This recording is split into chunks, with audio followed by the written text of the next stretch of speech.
Pa-like, share and subscribe naman po mga master. Kabanata 1721. Bagamat ang mga kaanib ni Eragon ay nagambag sa tagumpay ng digmaan, hindi may kakaila na si Levi ay karapat-dapat sa pinakamaraming papuri dahil siya ang nag-alaga sa karamihan ng kanilang mga kalaban nang dumating si Eragon.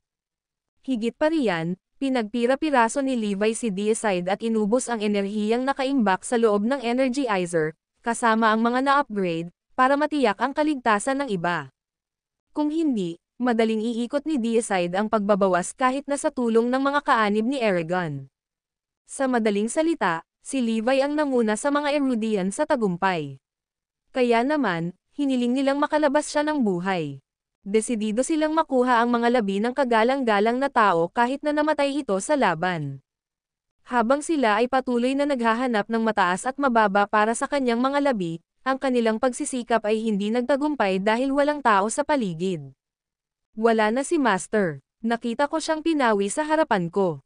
Ang pagpapakamatay ay isang nakakatakot na sandata. Hindi ako makapaniwalang nagtataglay ito ng mga kakayahan na lipulin ang isang tao sa loob ng ilang segundo.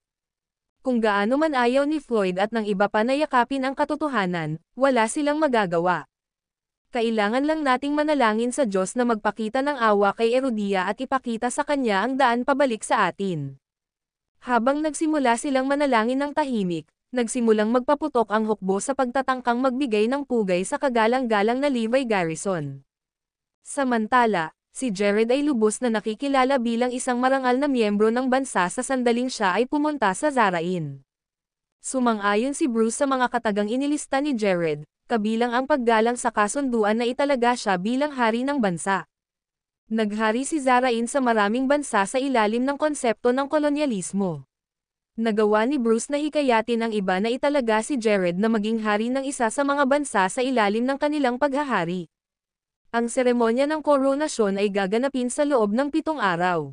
Bagamat nabigo si Jared na magtagumpay laban sa kanyang kalaban, gumawa siya ng pangalan para sa kanyang sarili. Sa madaling salita, isa siya sa pinakahinahangad na talento. Maraming celebrity ang nag-request ng audience sa kanya at nag-volunteer na maging mistress niya. Higit pa riyan, maraming conglomerates ang nag-alok sa kanya ng kayamanan para lang makuha ang makapangyarihang Deicide na tinataglay niya. Si Jared ay sumikat sa gabi noong siya ay isang walang tao ilang araw na ang nakakaraan. At least, I deserve this for taking Levi out. Hindi na ako makapaghintay na malaman ang balita kay Zoe. Todong ngiti si Jared habang ipinagmamalaki ang sarili. Kung ikukumpara kay Jared, si Bruce at ang kanyang partido, na nagsumikap ng husto upang may handa ang lahat, ay nabalisa dahil sa kanilang pagsisikap ay hindi nagtagumpay. Bukod pa riyan, muntik nang mamatay ang kanyang kapatid bilang resulta ng kanilang labis na ambisyoso na mga layunin. Naiinis si Bruce sa tuwing nagpapakita sa harap niya ang kalunos-lunos na si Byron. Binanggit ni Byron, "I'm just glad Levi is dead.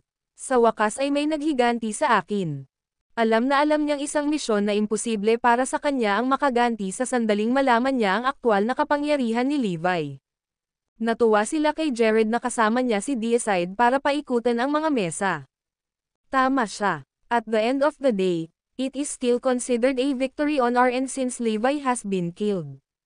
Hindi na siya threat. Bulong ni Bruce sa sarili na may naguguluhang tingin, saan nanggaling ang reinforcement? Sino ang mga mahiwagang figure na ito? Sa sandaling naisip ni Byron na maaaring hinayla ni Levi ang mga string sa likod ng mga eksena, naramdaman niya ang lamig na dumadaloy sa kanyang gulugad.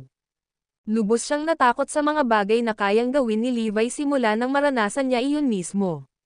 Iyon talaga ang dahilan kung bakit palagi siyang tinatakot sa presensya ni Levi mula pa noong bata pa siya. Naramdaman ni Byron na si Levi ay hindi patay at naisip niya na naririnig niya si Levi na nagbabala sa kanya na huwag hayaan ang kanyang pagbabantay dahil babalik siya upang makakuha ng kanyang paghihiganti sa lalong madaling panahon. Ang video na ito ay edited by Herban TV. Kabanata 1722. Lalong nabahala si Byron at naisip na nakatingin si Levi sa kanya. Pakiramdam niya ay lalabas si Levi kay Zarain para dalhin siya sa lalong madaling panahon. Kuwit. Kasabay nito, sinabi ni Byron sa kanyang kapatid ang tungkol sa kanyang mga alalahanin. Walang galang na saway ni Bruce, sigurado akong may mali sa utak mo. Uulitin ko ang sarili ko sa huling pagkakataon, namatay si Levi sa harap ng libu-libong tao. Upang maalis ang trauma ng kanyang kapatid, kinuha ni Bruce ang tulong ng hindi mabilang na mga psychologist at pinadaan si Byron sa kanilang mga sesyon ng pagpapayo. Si Jared, na nakakuha ng atensyon ng mga tao mula sa buong mundo, ay nagkaroon ng kanyang makatarungang bahagi ng mga alalahanin dahil ipinagkaloob niya ang kanyang bansa para sa mga personal na pakinabang. Ilang oras na lang bago siya makulong para masakiyan ang kahihinatnan ng kanyang krimen. Nang marinig ni Jared si Byron, nagulo ang isip niya dahil masama ang kutob niya sa mga naghihintay sa kanya. Katulad nito, nang sabihin niya ang kanyang mga alalahanin kay Bruce, hinimok siya ni Bruce na magdahan-dahan dahil siya ay mamamayan ng Zarain. Upang maging tumpak, si Jared ay ilang araw na lamang bago maging araw ng ibang bansa. Kaya naman, tiniyak ni Bruce kay Jared na walang sino man ang maaaring maglagay ng daliri sa kanya kay Zarain. Tama siya. Bakit ako kinikilala sa mga walang basehang chismis na ito? Walang makakahuli sa akin kapag nasa Zarain ako. Pagkatapos ng lahat, walang naglalakas loob na subukan ang anumang pantal sa Zarain. Walang paraan na makuha ng iba ang kanilang mga kamay sa akin at kay Byron. Kung mayroong isang lugar na ligtas mula kay Levi, tiyak na isa si Zarain sa marami. Kailangan kong itigil ang pagkataranta sa isang bagay na walang kabuluhan. Sa labis na pagkatuwa ng mga Erudian ay nagawa nilang makalabas ng buhay, kinailangan nilang harapin ang gulo pagkatapos ng digmaan. Samantala, si Floyd at ang iba pa niyang partido ay hindi sumuko sa paghahanap kay Levi. Bagaman natalo na natin ang ating mga kalaban, maraming taksil, kasama na si Jared, ang tumakas sa bansa matapos ilabas ang kanyang mga kababayan. Hindi ako makapaniwalang tumakbo siya papuntang Zarain. Higit pa riyan, nariyan sina Bruce at Byron. Si Bruce ay isa sa mga mastermind ng ruling union. Hindi natin matiyak ang kanilang pagkakakilanlan, ngunit sigurado tayong nagtatago rin sila sa Zarain. Makalipas ang ilang segundong pause, idinagdag niya, may triple group din from Kirea. Sila ang nagbibigay ng suportang pananalapi para maisakatuparan ang mga plano. At saka, ang mga mula sa Shield at Apocalypse ay kasangkot din. Ipinagpatuloy ng mga Dragonites ang pagbibigay ng pangalan sa mga kalaban ni Erudia at sinabing, siguro wala tayong magagawa para alisin sila sa ngayon, ngunit hahayaan natin silang matikman ang kanilang gamot sa hinaharap. Alam ng mga tao ng Erudia na hindi nila kayang kalimutan ang kahihiyan na idinulot sa kanila ng kanilang mga kalaban. Ang mga martial artist pati na ang mga kriminal, na hindi nagpakita noong digmaan, ay mga kalaban ng bansa. Kailangan nating alisin ang mga ito sa sandaling lumitaw ang pagkakataon sa hinaharap. Nagsimula silang mang-alap ng impormasyon ng mga kriminal na kaanib sa ruling union. Ma'am, hanggat nandyan ang mga kaanib ni Eragon, hindi sila mapapantayan ng mga kriminal. Gayunpaman, wala tayong magagawa para makaganti kay Jared at Bruce dahil nagtatago sila sa Zarain. Ano ang dapat nating gawin? Pabayaan na lang natin sila pansamantala. Sigurado akong lilito ang pagkakataong maghiganti sa mga inosente sa malapit na mangyayari. Si Jared ay babangon sa trono sa susunod na 7 araw. Natatakot akong maging isa pang Mission Impossible. Ang partido ay nasangkot sa kanilang sarili sa isang mainit na talakayan at nahulog sa isang mabisyo na siklo ng kawalan ng pag-asa. Biglang-bigla, isang boses sa Baykeep ang nag-anunsyo, talagang itatapon ko si Byron sa likod ng mga bar at ibabalik si Jared para sa isang pampublikong pagpapatupad upang mabayaran ang kanyang mga kasalanan. Hinding-hindi ako papayag na tumakas sila sa akin. Ang lalaki ay walang iba kundi si Levi. Ang video na ito ay edited by Urban TV. Kabanata 1723. Kailangan nating ipaghiganti ang ating mga kasama sa The Calamity pati na rin ang mga nagsakripisyo ng kanilang sarili para sa mas malaking layunin. Nagpakita si Levi na may dalang espada na gawa sa bakal na meteorite na dating pagmamayari ng North Skylord. Tinawag itong Northern Excalibur, at hindi ito isang ordinaryong espada. Ito ang simbolo ng determinasyon ng kanilang mga kasama na protektahan ang bayan. Hindi tanga si Levi, matagal na niyang inihanda ang sarili na tumakas sa eksena dahil alam niya ang pagkawasak ni Deicide. Bagamat handa niyang isakripisyo ang kanyang sarili para sa isang mas malaking layunin, wala siyang intensyon na ipagpatuloy ang isang walang kabuluhang dagok dahil isa ito sa kanyang mga prinsipyo na panatilihing buhay ang kanyang sarili sa lahat ng bagay. Palagi niyang ibinabahagi ang kanyang mga prinsipyo sa kanyang mga kasama mula pa noong araw na siya ay hinirang na commander. Kung hindi, walang sino man ang maaari nilang ipagtanggol kung wala na sila upang panatilihing ligtas ang walang kalaban-laban na mga sibilyan. Kaya naman, walang intensyon si Levi na ihanda ang sarili sa pag-atake ni Deicide dahil baka masugatan siya ngunit hindi patay dahil mas matibay ang katawan niya kaysa sa ordinaryong tao pagkatapos dumaan sa pagsasanay kasama ang kanyang mentor. Natamo niya ang tila seryosong suntok sa pagtatangkang alamin ang katatagan ng kanyang katawan. Naabot niya ang kanyang layunin at alam niyang maaaring masaktan siya ng husto ni Deicide, ngunit hindi nito kayang wakasan ang kanyang buhay. Nakipaglaro si Levi sa mga nagtatago sa dilim nang malaman niya ang presensya nila. Siya ay naglalaro ng pagpapanggap para lamang hikayatin ang mga nagtatago na sumama sa labanan. Nagulat siya nang malaman niyang matagal nang inihanda ni Eragon ang kanilang sarili para sa nalalapit na labanan. Sa kasamaang palad, hindi niya matiyak kung magkaibigan sila o magkaaway. Kaya naman, siya ay gumawa ng ganoong matinding hakbang upang matukoy ang intensyon ni Eragon. Iyon mismo ang dahilan kung bakit si Levi ay naging sanhi ng maling pag-iisip ng iba na siya ay patay sa kalagitnaan ng matinding laban. Ito ay maaaring isang misyon na imposible para sa iba, ngunit ito ay walang iba kundi isang piraso ng cake para kay Levi dahil ang kanyang tagapagturo ay nagturo sa kanya ng kasanayan ng Shadow Clone. Matagal na niyang kinuha ang tamang paraan para makagawa ng clone sa ilang segundo. Kaya, madali niyang malinlang ang iba gamit ang kanyang clone dahil ito ay nakaranas ng suntok sa harap ng iba, kabilang ang mga miyembro ng Eragon. Sa sinabing iyon, si Levi ay isang baguhan lamang. Kaya nga, maaari lang siyang gumawa ng isang clone sa isang pagkakataon dahil naisip niya na hindi siya matalino na master ang ganoong kasanayan para sa panlilinlang sa iba. Minsan naisip niya na mas mabuting i-brush up ang kanyang kakayahan sa pakikipaglaban sa halip na isang bagay na kasing kislap ng Shadow Clone. Gayunpaman, nagbago ang kanyang isip at naisip na pare-parehong mahalaga na pakinisin ang kanyang mga kasanayan upang makagawa ng kanilang mga clone ng sabay-sabay sa kaso ng mga emerhensya. Sinabi sa kanya ng kanyang tagapagturo na ang mga eksperto ay madaling makagawa ng higit sa 100 clone ng sabay-sabay. Hindi maiwasan ni Levi na mag-isip kung magagawa rin ba iyon ng kanyang mentor. Sa halip na sagutin ang kanyang mga tanong, ipinakita sa kanya ng kanyang tagapagturo ang kanyang hintuturo. Walang pakialam si Levi sa kanyang pakikipag-usap sa kanyang mentor. Pagkatapos ng maraming pagsasaalang-alang, naramdaman niya ang lamig na dumadaloy sa kanyang gulugad nang naisip niyang kanyang tagapagturo ay maaaring gumawa ng higit sa 100 clone. Noon niya naisip na ang kanyang mentor ay maaaring isang demigod o isang bagay na walang ordinaryong tao ang maaaring gumawa ng isang imposibleng gawain. Sa wakas ay nakarating si Levi sa Baykeep kasama ang Northern Excalibur. Malayo lang siya sa Zarain at halos hindi niya mapigilan ang kanyang galit nang malaman niyang malapit nang umakyat sa trono si Jared. Walang paraan na pakakawalan kita, Jared. At saka, binabawi ko ang mga taksil ni Zarain para sa paghihirap na dinala nila sa atin. Hanggang tanghali, wala sa mga taga-Zarain ang nakakaalam ng mga bagay na naghihintay sa kanila dahil hindi nila alam na papunta si Levi sa bansa. Si Levi, na pumunta doon nang wala ang kanyang mga kasama, ay naroon upang igiit ang pangingibabaw sa mga mula sa Zarain at patunay na mali ang lahat ng binanggit nila na si Zarain ay hindi magaganap. Ipapakita ko sa kanila na walang maganda tungkol kay Zarain at talunin sila gamit ang espada kong ito at wala nang iba pa.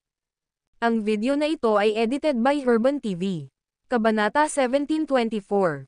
Maraming tao ang tumakas sa bansa at isinuko ang kanilang pagkamamamayan sa panahon ng digmaan. Ang mga opisyal ng Zarain, Rey Solnia, at Kirea ay tinatanggap ang mga talento ni Erudia upang lumipat sa kanilang bansa. Ayon sa pinakahuling tabula sayon, tinanggap ni Zarain ang kabuuang 570,000 tao samantalang sina Rey Solnia at Kirea ay tumanggap ng kabuuang 420,000 at 330,000 tao ayon sa pagkakabanggit. Ang mga kasama sa listahan, ngunit ang mga nakalusot sa bansa ay wala sa mga talaan. Sa madaling salita, mayroong higit pa kaysa sa naisip nila. Gayunpaman, Ito ay isang mahusay na pagtatangka upang maalis ang mga hindi tapat dahil wala silang pinahahalagahan na higit sa kanilang personal na pakinabang. Sa pagtataka ng mga taksil, nagawang ipagtanggol ng mga taga-Erudia ang kanilang sarili mula sa mga kalaban ng bansa. Kaya, ang mga tumakas ay napunta sa isang mahirap na sitwasyon dahil hindi sila makapagdesisyon kung dapat silang bumalik sa Erudia. Ang totoo, ang tanging dahilan kung bakit sila tumakas kay Erudia ay para sa kanilang kaligtasan. Ito ay hindi dahil maaari silang mamuhay ng mas magandang buhay sa ibang bansa. Kung sa bagay, maaaring hindi sila maging maganda sa ibang bansa dahil ginugol nila ang halos buong buhay nila kay Erudia. Hindi marami sa kanila ang makakuha ng mga kinauukulan mula sa Zarain na tuparin ang mga kondisyon na kanilang inilista dahil hindi sila kasing kakayahan ni Jared. Nalaman ng karamihan sa kanila na nag-i-imagine sila ng mga bagay-bagay nang matutuklasan nila ang katotohanan na maaaring hindi madaling pamumuhay sa ibang bansa. Itinuring ng mga mula sa ibang bansa ang mga migranteng ito na mas mababa sa kanila at nagpakita sa kanila ng awa dahil lamang sa kanilang yaman, talento at yaman. Ang mga iba't ibang talento at nabubuhay ay maaari pa ring mapanatili ang kanilang pang-araw-araw na buhay, ngunit karamihan sa kanila ay nahihirapan. Alam nilang saglit na lamang bago ang mga dayuhang iyon ay nagpasya na alisin ang mga ito sa sandaling hindi sila gaanong gamit. Bagamat wala sa kanila ang nag-usap tungkol dito, alam nila ang mga bagay na naghihintay sa kanila at ibinahagi ang isang katulad na kaisipan, kabilang ang kahalili ng mga Lopez at Black na pamilya, na matagal nang tumakas sa Zarain. Sinasamantala ng mga mula sa Zarain ang kanilang limitadong pagkakaiba sa iba't ibang aspeto. Bagamat ito ay ilang sandali lamang, ang kanilang kayamanan ay nabawasan ng higit sa 30%. Ang mga tumakas mula sa mga pamilya ay hindi partikular na may talento. Hindi man lang nila may pagtanggol ang sarili nila, lalo na ang bansa. Ang kanilang mga pamilya ang tanging dahilan kung bakit nila nagagawa ang kanilang pangalan. Sa madaling salita, wala silang alam na walang suporta sa kanilang mga pamilya mula sa Wildefield. Sa wakas ay nalaman na sila ay nasa isang masamang sitwasyon kaagad pagkatapos ng digmaan dahil ito ay isang oras lamang hanggang sa maubos ang kanilang limitadong mga panahon. Hindi na sila maaaring makakuha ng tulong mula sa kanilang mga pamilya. Kaya, sina Logan, Sean, at Henry ay nagtipon upang pag-usapan ang kanilang susunod na pinakamahusay na hakbang ng pagkilos. Samantala, nilinaw naman nina Jenny at Melanie, na noon pa man ay umaasam na manirahan sa ibang bansa, na wala silang balak umalis. Kung tutuusin, hindi nila iisipin na doon na lang ang natitirang bahagi ng kanilang buhay kung maaari. Katulad nito, sina Sean at Logan ay may parehong ideya at naisip na sila ay namumuhay ng isang magandang buhay sa Zarain. Sa loob ng susunod na 4 hanggang 5 taon, hindi tayo makakatagpo ng anumang mga problema dahil nasusustentuhan natin ang ating mga pamumuhay. Gayunpaman, ano ang gagawin natin makalipas ang 5 taon? Si Fabian, na nag-iisang kalmado at nakakulong, ay nagtanong sa iba sa silid. 2. Nang marinig nila siya, tumahimik sila dahil alam nilang hindi sila maaaring umasa sa suporta ng iba magpakailanman. Babalik ba tayo kay Erudia? Tanong ni Henry. Hindi. Napakahiyang bumalik kapag ang lahat ay parang tayong mga taksil sa bayan. Natatakot ako na hindi na kami bumalik sa aming mga senior dahil pareho sila ng iniisip. At saka, bakit tayo babalik sa Erudia kapag nagkakaroon tayo ng pinakamagandang oras sa buhay sa Zarain? Mayroon akong ideya, mungkahi ni Henry dahil ang lahat ay laban sa ideya ng pagbabalik. Ano ito? Tumigil ka sa paglalaro at sabihin sa amin. Ang iba pa niyang mga kaibigan ay tumingin sa kanya sa pag-aasam ng isang mahusay na plano. Ang video na ito ay edited by Herban TV. Kabanata 1725. Hihilingin lang namin sa aming pamilya na suportahan kami at i-enjoy ang aming buhay dito. Siguradong hindi ko sila pababayaan kapag kailangan natin sila. Tama ka. Sa tingin ko ay nag-aatubili lang silang aminin na nagmamalasakit pa rin sila sa atin. Bagaman talagang nabalisa na tayo, sigurado akong hindi nila tayo papansinin kapag humingi tayo ng tulong sa kanila. Tama siya. Kung may mangyari man sa atin, sigurado akong susugod sila para iligtas tayo ng walang pag-iisip.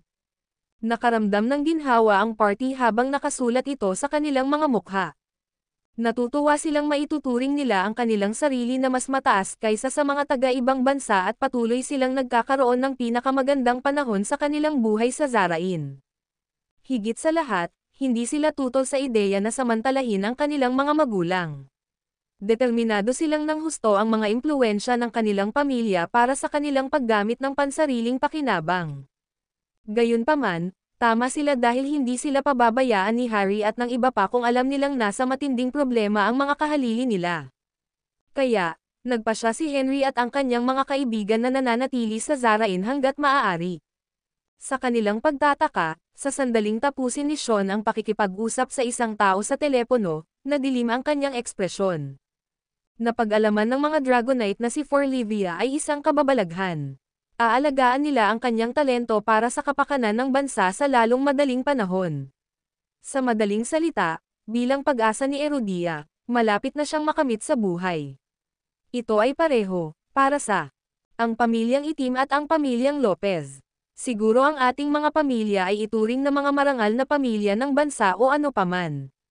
Inihayag ni Sean ang balita. Sa tingin ko, sinusubukan ko ng mga Dragonites ang kanilang makakaya para mabayaran ang mga miyembro ng pamilya ni Levi para sa sakripisyo ni Levi dahil hindi pa siya nahahanap. Maaaring nalaman nilang ang kanyang anak na babae ay isang kahangahangang babae at nagpasya silang alagaan ang kanyang talento para sa kapakanan ng bansa. Ano? Ang mga nasa silid ay nagkaroon ng kanilang mga patas na bahagi ng mga alalahanin dahil ang mga Lopez at Black na pamilya ay maaaring makabahagi rin ng karangalan. Bagamat maaari silang mamuhay sa Zarain, wala iyon kung ihahambing sa mga potensyal na matatamasa nila sa Erudia. Kung ganun, anong ginagawa natin dito? Oras na para bumalik sa ating sariling bansa. Tama ka, sa pagtatapos ng araw, nananatili ang katotohanan na tayo ay mga Erudian. Oras na para umuwi tayo. Talagang nasaan man tayo, hindi may kakailan na tayo ay mga Erudian. Ang materialistikong grupo ay nagbago ng kanilang isip sa loob ng ilang segundo at napagkasundoan na bumalik sa Erudia. Out of nowhere, may nag-announce, "Ha! Natatakot ako na imposible iyon." Ilang segundo matapos ang misteryosong figure ay malanawan ang sarili, isang grupo ng mga tao ang lumitaw sa mansyon nang wala saan. Dumating si Jared kasama ang isang grupo ng mga mabangis na lalaki. Lumalabas na hindi mabilang na mga bodyguard ang itinalaga sa kanya upang panatilihing ligtas siya dahil ang bansa ay may utang na loob sa kanya. Higit pa rito, nagpapadala ng mga tungkulin ng Zarain ng chopper para panatilihing ligtas si Jared kung sakaling may tambangan sa malayo. Sa madaling salita, nabigyan si Jared ng pinakamataas na antas ng safety protocol. Ang antas ng seguridad na ipinagkaloob sa kanya ay kapantay ng hari ng bansa.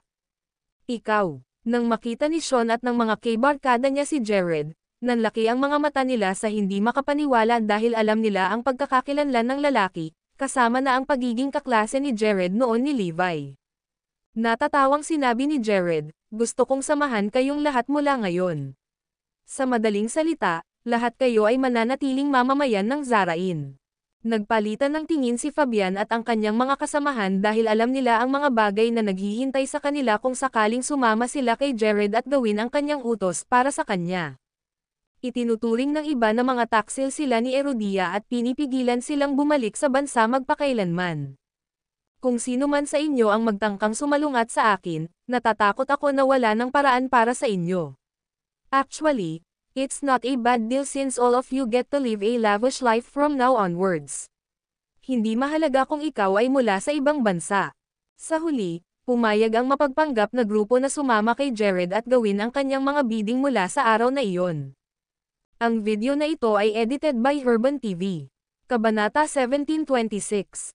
Wala silang choice kundi sumuko dahil baka ilabas sila ni Jared nang walang pag-iisip kung susubukan nilang suwayan siya. Ito ay isang piraso lamang ng cake upang malaman ang mga layunin ni Jared. Sinusubukan niyang sirain si Zoe at ang kanyang pamilya mula sa loob. Upang makamit ang kanyang layunin, kami ang mga pawn na kailangan niya. Gayunpaman, pinangalanan ni Jared ang kanyang mga pangako at pinahintulutan si Fabian at ang kanyang mga kasamahan na tamasahin ang pinaka-premium na pamumuhay na maaari lamang nilang hanapin sa Zarain. Ang mga bagay ay hindi na pareho para sa kanila tulad ng ipinangako ni Jared na magtatalaga sa kanila ng mga marangal na kabalyero at maharlika sa sandaling siya ay mahirang na hari ng isang bansa. Naisip ni Henry at ng kanyang mga kasamahan na hindi masamang ideya na sumama kay Jared dahil hindi nila mabubuhay ang isang magandang buhay kay Erudia.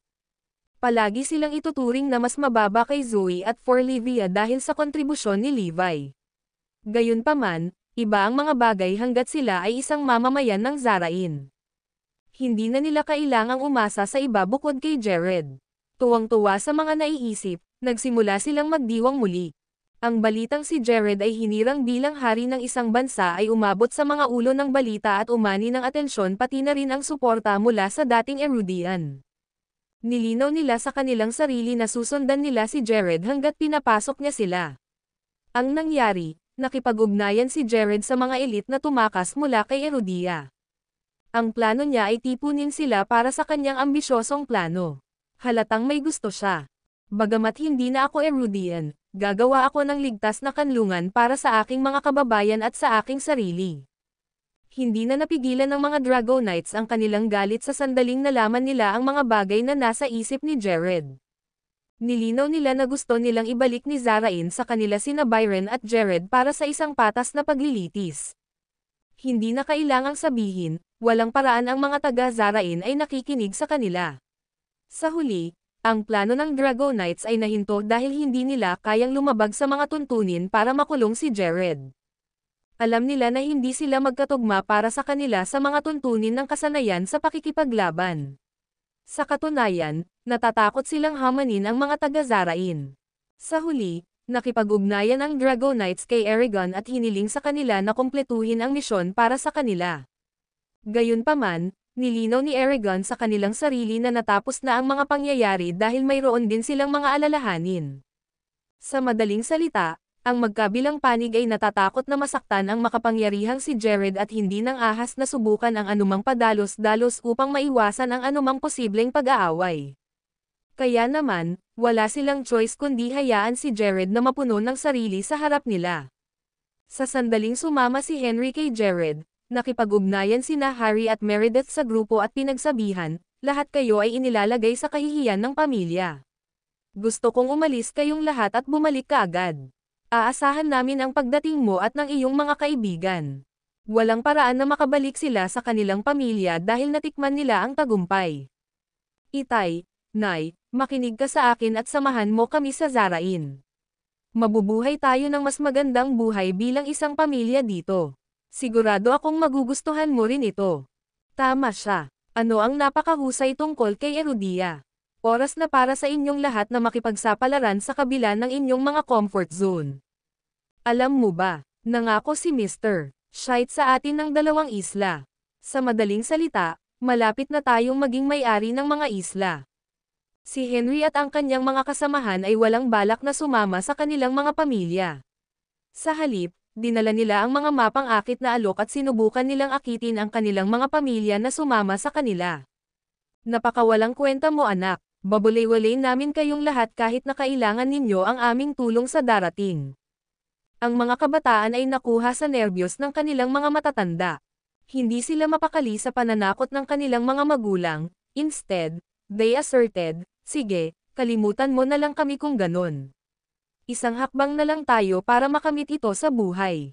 Lumabas ka sa paningin ko simula ngayon. Hindi nakita anak. Ang mga pamilyang Lopez at Black ay nagpasya na putulin ang ugnayan sa kanilang tinatawag na mga kahalili pagkatapos ng mga kaguluhang idinulot ng mga kabataan sa mga pamilya. I'm pretty sure pagsisisihan nila ang mga desisyon nila in the near future. Panahon na para matutunan nila ang kanilang leksyon at ang kahalagahan ng pagiging bukas sa mga pagkakataon.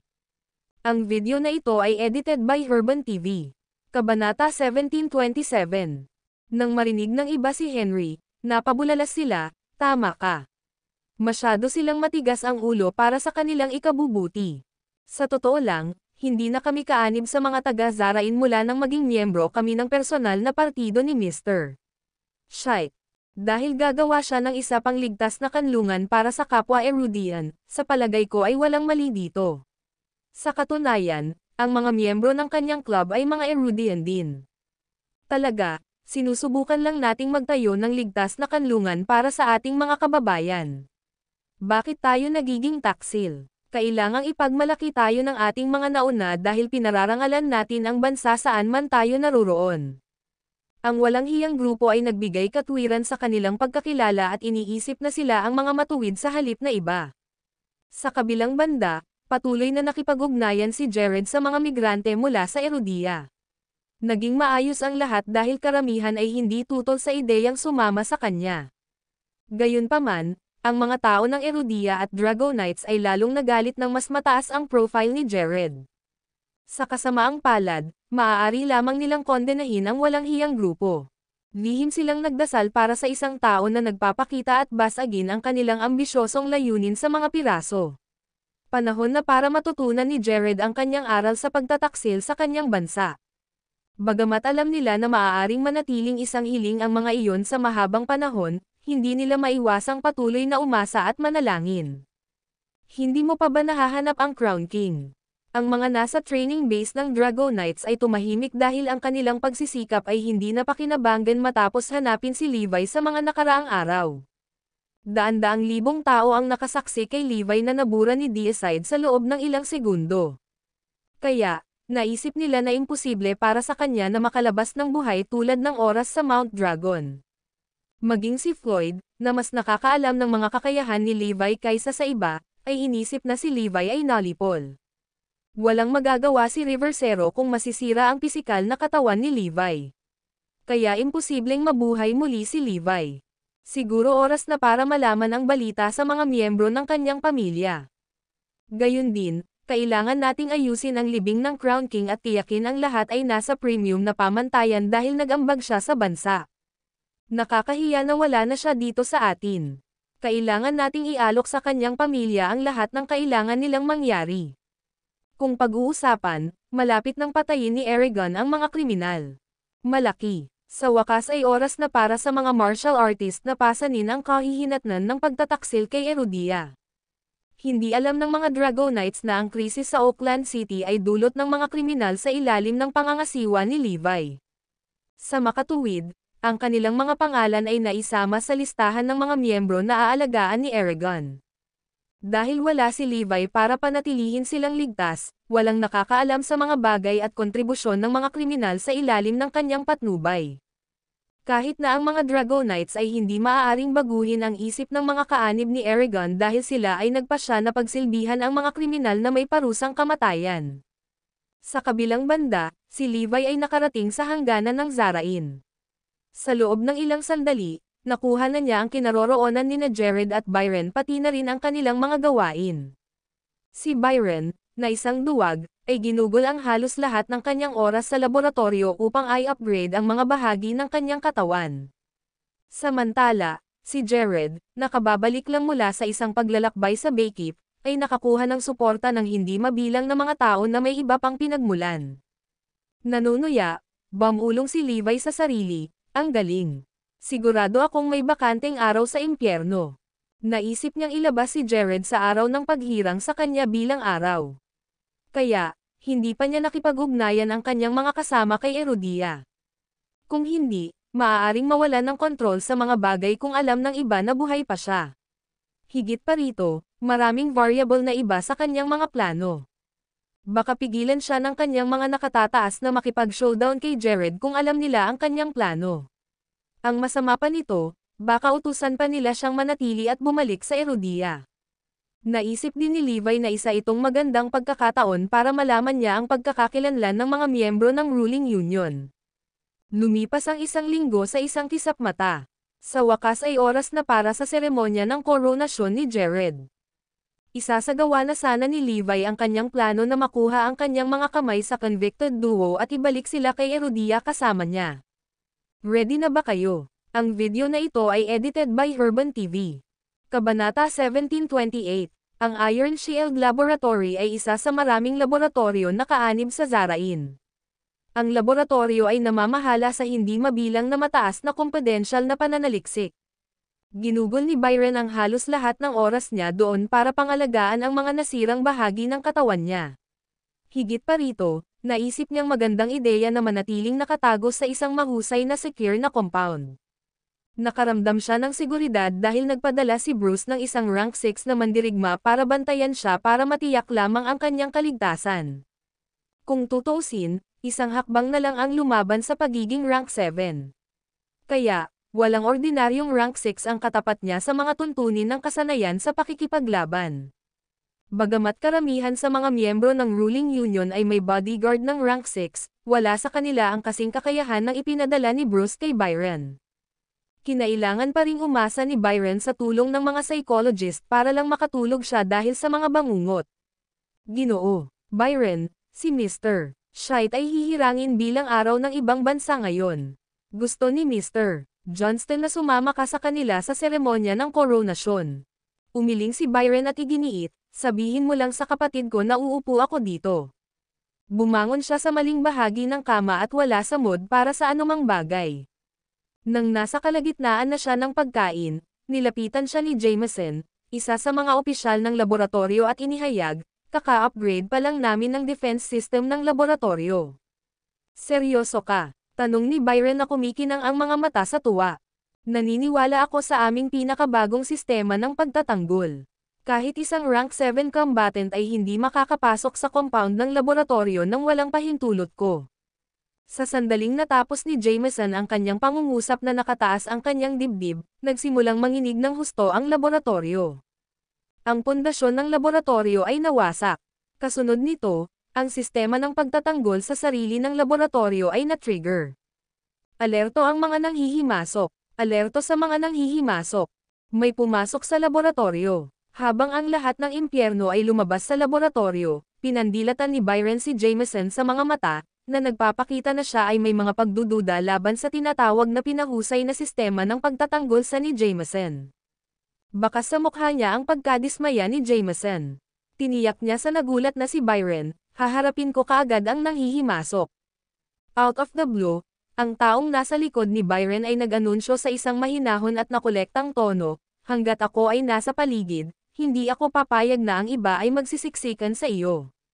Sa kabilang dulo ng laboratorio, ang gate na gawa sa halwang metal na bakal, na dapat ay hindi magugupo, ay pinalipad ng malakas na sipa ng isang lalaki.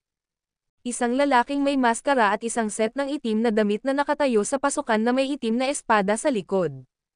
Kinailangan lang ng mga pamilyar sa mga miyembro ng The Calamity ng ilang segundo upang sabihin na ang nanghihimasok ay maaaring maging miyembro ng The Calamity. Napagdesisyonan na pala ni Levi na magpakita sa uniforme ng isang miyembro ng The Calamity dahil gusto niyang ipaghiganti ang kanyang mga kasama at ipadala ang mga taksil kay Erudia para sa kanila.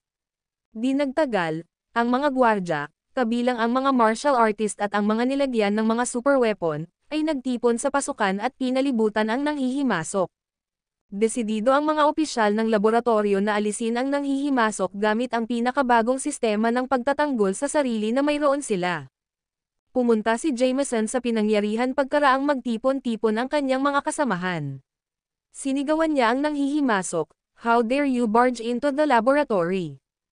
Ang kanyang mga nasasakupan ay nakuha na ang mga sistema ng depensa ng laboratorio na handa upang maalis ang nanghihimasok. Isang tagubilin mula kay Jameson ang kailangan para maalis ang nanghihimasok. Sa pagtatangkang malaman ang pagkakakilanlan ng nanghihimasok, tinanong ni Jameson, "Sino ka? Bakit nandito ka ngayon?" "Isa akong Erudian. Nandito ako para isama si Byron sa Erudia." Ang video na ito ay edited by Urban TV. Kabanata 1729. Natahimik ang mga nasa paligid niya nang marinig ang tila mayabang niyang sinabi. Katulad din, si Byron, na sarap sa kanyang almusal, ay napakunot ang mukha sa iritasyon nang marinig ang nanghihimasok. Kumalabog. Nabitawan niya ang kanyang mga gamit nang malaman niyang nandoon ang nanghihimasok sa kanya. Katulad nito, ang mga kaanib sa laboratorio ay tumingin sa nanghihimasok nang hindi makapaniwala at naisip na sila ay nakakarinig ng mga bagay. Seryoso, nagkatotoo na ba ang premonition ni Byron? May gumawa ba talaga ng paraan sa Zarain para lang makulong si Byron? Hindi naman pala siya nagsisinungaling all this while. Habang ang mga nakapaligid sa kanya ay nawawala sa sarili sa isang takbo ng pag-iisip, si Levi ay nagturo sa isang walang kabuluhang tono, ibigay mo siya kaagad sa akin para maiwasan ang away. Sa wakas ay napatigil sila sa pagkataranta at bumalik sa kanilang katinoan. Katulad nito, nabawi nila ang kanilang katinoan at naisip na hindi na sila kailangang takutin dahil nasa Zarain pa sila. Wala naman siyang masyadong magagawa since wala kami sa Erudia. Limitado ang kanyang impluwensya. Sa wakas ay nabawi ni Byron ang kanyang kalmado nang maalala niyang malayo sila ni Erudia. Kung nais ng iba na dalhin siya palayo, kailangan nilang makuha ang pahintulot ng kanyang kapatid. Walang paraan na ibibigay ako ni Bruce sa nanghihimasok na ito. Inulit ng nasa likod ni Byron ang kanyang sarili, dahan-dahan lang at manalig ka sa kanila. Sigurado akong maaayos nila siya nang wala sa oras. Nawala ka na ba sa isip mo o ano? How dare you show in front of us kung ikaw lang ang Erudian dito? May death wish ka ba o ano? Si Jameson, na sa wakas ay bumalik sa kanyang katinoan, sa tuktok ng kanyang mga baga. Naisip nila na si Levi ay labis na mayabang sa lawak na mayroon siyang lakas ng loob na lumabas sa pintuan ng laboratorio at humiling na ibigay si Byron. Tinanggihan lang ng mga opisyal ng Zarain ang kahilingan ng opisyal ni Erudia na ibigay sa kanila ang mga taksil. Kahit ang mga Dragonites ay walang lakas ng loob na kunin sila. Kaya, walang gaanong magagawa ng walang sino mang walang suporta. Out of nowhere, nalaman ng isa sa mga nakapanood na ito ay uniforme ng The Calamity. Inanunsyo niya, dapat member siya ng The Calamity. Sigurado akong narito siya para ipaghiganti ang kanyang mga kasama dahil karamihan sa kanila ay pumanaw na noong digmaan. Nakakunot noong tanong ni Jameson, ha? Sa palagay mo ay hindi mo kami kayang suwayan kapag kahit na ang mga opisyal ng Erudia ay hindi kami pinipilit na magpasakop, hindi ba? Kumunat ang noo ni Levi at inulit ang sarili, bibigyan pa kita ng 3 segundo para magbago ang isip mo. Kapag natapos ang 3 segundo, kukunin ko ang mga humahadlang sa akin. Nagtawanan si Jameson at ang mga nasa paligid niya nang marinig ang baba ni Levi. Nang matiyak na ang sistema ng pagtatanggol sa sarili ay magpapanatili sa kanila na ligtas, inihayag ni Jameson na nakataas ang kanyang dibdib, halika. Bibigyan kita ng pabor at countdown sa ngalan mo. 3, 2, 1, halika at kunin. Ako. Sa halip na sigawan si Jameson, hinayla ni Levi ang Northern Excalibur at humakbang patungo sa direksyon ng laboratorio. Pagkatapos ay inutusan si Jameson, patayin siya. Isang pangkat ng mga martial artist ang nagkatapult sa direksyon ni Levi sa pagtatangkang patayin siya. Sa impyerno pumunta ka. Kaagad matapos ni Levi ang kanyang pangungusap, inilunsad niya ang espada sa kanilang direksyon at nilalas ang leeg ng mga nakapaligid sa kanya bago nila maunawaan ang sitwasyon. Makalipas ang ilang segundo, bumagsak sila sa lupa at nahimatay sa loob ng ilang segundo. Nagulat si Jameson at iba pa niyang kasamahan dahil akala nila ay nobody lang ang nanghihimasok. Gayunpaman, ito ay naging mali, sila ang nanghihimasok ay sapat na malakas upang basagin ang kanilang pag-atake ng maluwag. Ilabas mo siya. Noon ay ibinigay ni Jameson ang kanyang pangalawang tagubilin. Nang muling napalibutan si Levi, kumapit siya sa espada at mabilis na inilunsad ang sarili sa direksyon ng kanyang mga kalaban. Swoosh! Isang bagay na nakasisilaw ang nagulat sa mga kaanib sa laboratorio. Ilang segundo pagkatapos nilang bumalik sa kanilang katinoan, nakita nilang inalis na muli ni Levi ang mga nasa paligid niya. Ang video na ito ay edited by Herban TV. Kabanata 1730. Sa kabila ng pagkuha ng hindi mabilang na mga lalaki sa loob ng ilang segundo, ni isang patak ng dugo ay hindi nakita sa talon ng Northern Excalibur. 2. Napanganga si Jameson sa presensya ng napakalakas na figure sa harapan nila. Hindi niya alam na simula pa lang iyon ng patayan. Ipinagpatuloy ni Levi ang paglabas ng mga humahadlang sa kanya bago maunawaan ng gulat na grupo ang nangyayari. Swoosh! Hindi gaanong hamon para sa kanya na paalisan ang walang kalaban-laban na mga lalaking iyon dahil ang kanyang mga subordinate ng rank at rank 6 ay madaling makalaban ng mga supreme class fighters. Ang mga may advanced na makinarya at kagamitan ay hindi rin katugma sa kapangyarihang Levi. Ang kailangan lang ay isa sa mga malalakas na welga ni Levi upang mabasa ang kanilang mga baluti. Kahit na ang pinakamatibay na material ay hindi makatiis sa isang strike ng makapangyarihang Northern Excalibur. Kaya, ang mga armors ay hiniwa sa bahagi na parang hindi ito isang malaking bagay. Maya-maya, nagpunta siya sa training base. Naisip niya na ang mga nasa harap niya ay hindi gaanong banta kapag madali niyang mapangalagaan ang mga kaanib sa ruling union ng maluwag.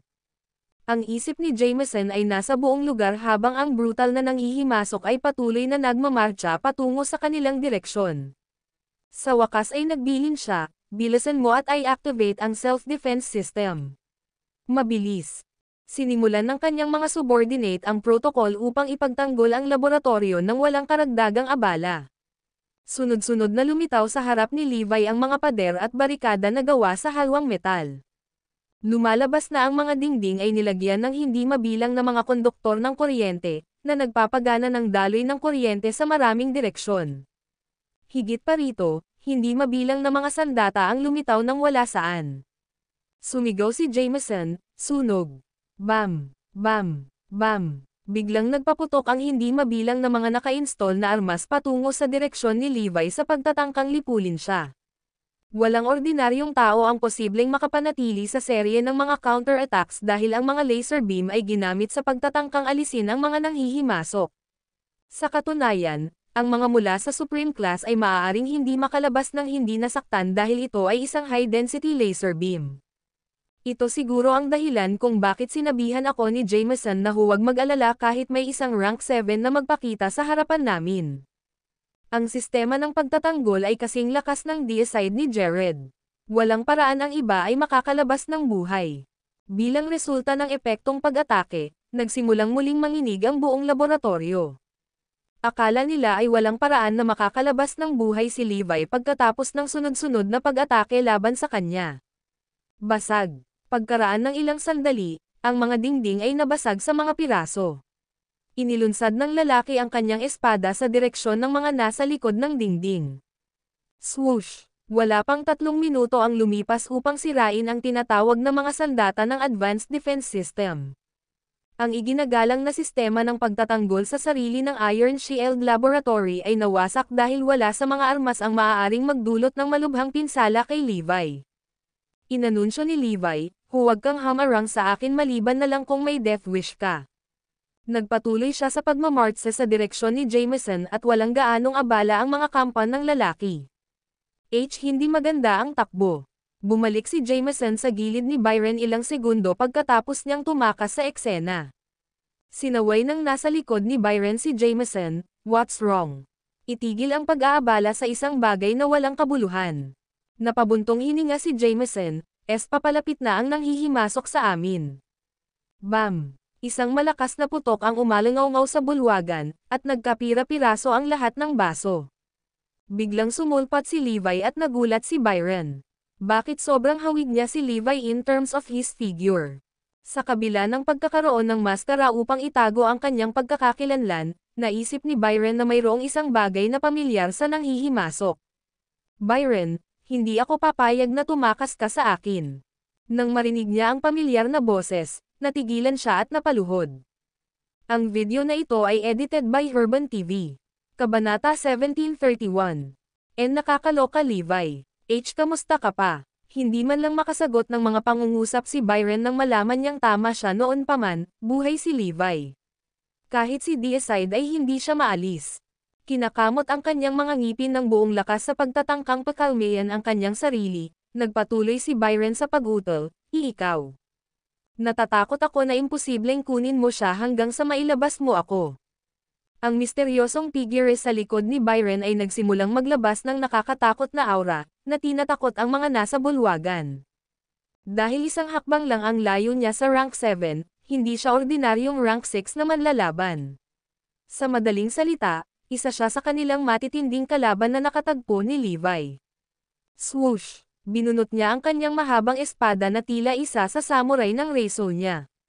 Ang espada ay tila puno ng isang mahiwagang anyo ng enerhiya, na nagbibigay sa kanya ng kapangyarihang palayasin ang kanyang kalaban ng walang anumang hamon. Mahusay na ginawa ni Schneider ang mga pamamaraan ng razor niya sa pagsulong ng teknolohiya.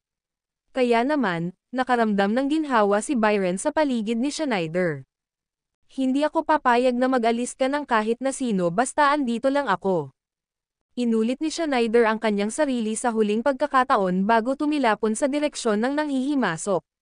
Swoosh! Nagawa niyang gumalaw sa bilis ng liwanag gamit ang kanyang espada at bumagsak sa sahig bilang resulta ng kanyang malupit na puwersa. Inakala ng tila makapangyarihang lalaki na si Levi ay biktima lamang niya. Sigurado siyang maaalis niya ito sa isang malakas na suntok. Sinusubukan mo bang malaman ko sa mga tuntunin ng bilis? Nakakunot noong tanong ni Levi at sumugod sa direksyon ng kanyang kalaban kasama ang Northern Excalibur. Bam! Dumaan ang dalawa sa gilid ng isa't isa sa loob ng ilang segundo at nakaharap ang kanilang likod sa isa't isa pagkatapos lamang ng 2 hanggang 3 segundo. Parang walang nangyari, pero bumulwak ang dugo sa braso ni Schneider pagkaraan ng ilang segundo. Kumalabog. Ibinagsak niya ang kanyang espada ilang segundo matapos mahati sa kalahati ng kanyang katawan. May inilabas si Levi na isang hakbang lang ang layo mula sa rank 7 sa loob ng ilang segundo at binuhusan ng dugo ang mga nasa hall. Nagulat sa nakakakilabot na eksena, himatayan na si Jameson. Dahil dito, nauutol siya, lumayo ka sa akin.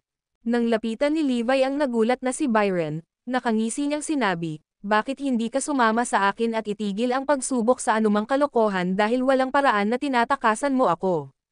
Bam! Bam! Bam! Ilang suntok na lang ang kailangan para sirain ang mga bahagi ng katawan ni Byron sa ilang araw at linggo niyang hinahawakan. Kinaladkad ni Levi ang nanlulumong lalaki palabas ng bulwagan at sinabing, Jared, susundan kita. Nagmarcha si Levi patungo sa seremonya ng koronasyon na kumikinang ang mga mata sa galit. Nakulong si B. Byron. Ang lahat ng impyerno ay kumawala sa laboratorio dahil ang mga kawani ay hindi sigurado kung dapat silang umalis sa laboratorio. Samantala, may isang barkong pandigma na dumaong sa gitna ng karagatan ng Zarain. Ang seremonya ng koronasyon ay gaganapin sa barkong pandigma dahil si Jared ay lubos na ginagalang ng mga opisyal ng Zarain. Natitiyak ni Henry at ng kanyang mga kasamahan, na naroon para sa seremonya, na ginawa nila ang tamang desisyon na samahan ni Jared sa kanyang mga gawain sa darating. Si Bruce, na nakaupo sa tabi ng mahahalagang panauhin, ay nakakita ng isang taong sumugod sa kanyang tabi, na bumubulong nang makarating siya sa kanya, Sir, mayroon kaming masamang balita. Anong mali? Tanong ni Bruce na nakakunot ang noo. Ang iyong kapatid ay kinuha sa kustodiya ng isang Erudian ilang minuto ang nakalipas. Napanganga si Bruce sa tila hindi kapani-pani walang balita at nagtanong, halika muli. Bakas sa mukha niya ang frustration niya. Ang video na ito ay edited by Herban TV. Kabanata 1732. Hingal. Napabuntong hininga ang mga katabi niya nang marinig ang balitang kinukustodiya ng isang Erudian si Byron. Hindi nila maiwasang magtaka kung ang haka-haka ni Byron ay nakita sa lahat ng oras na ito. Bruce asked at the top of his lungs, nasaan sina Jameson at Schneider? Hindi ba't pinadala ko sila para ingatan siya? Seryoso ka bang sinasabi sa akin na walang sino man sa mga mula sa laboratorio ang makakapidyo sa isang Erudian? Ayon sa ulat, nasira ang defense system ng laboratorio. Samantala, napatay si Schneider sa ilang segundo. Nalukot ang mukha ni Bruce sa kawalan ng pag-asa nang malaman niyang naalis si Schneider sa ilang segundo. Maliwanag na nakatagpo sila ng isang masamang kalaban. Nang maisip niya ang kanyang iniisip, sinabi ni Bruce, bilisan mo at ipadala ang ating mga tauhan para hanapin si Byron. Gusto kong makuha mo ang iyong mga kamay sa lokasyon niya sa lalong madaling panahon. Hinaplos niya ang kanyang baba at bumulong sa sarili sa pagtatangkang alamin ang pagkakakilanlan ng nanghihimasok, sino ang misteryosong Erudian. Walang sino man sa Erudia ang may lakas ng loob na kunin kami dahil nilinaw namin sa aming sarili na hindi kami susuko. Sabi ng katabi niyang guest, baka isa siya sa mga martial artist ni Erudia. Kung tutuusin, marami pa ring makapangyarihang figure ng bansa. Wala naman talagang kwenta kasi tuturuan ko siya ng leksyon sa pagpili sa atin. Oras na para ipaalam sa kanila na hindi tayo madaling target.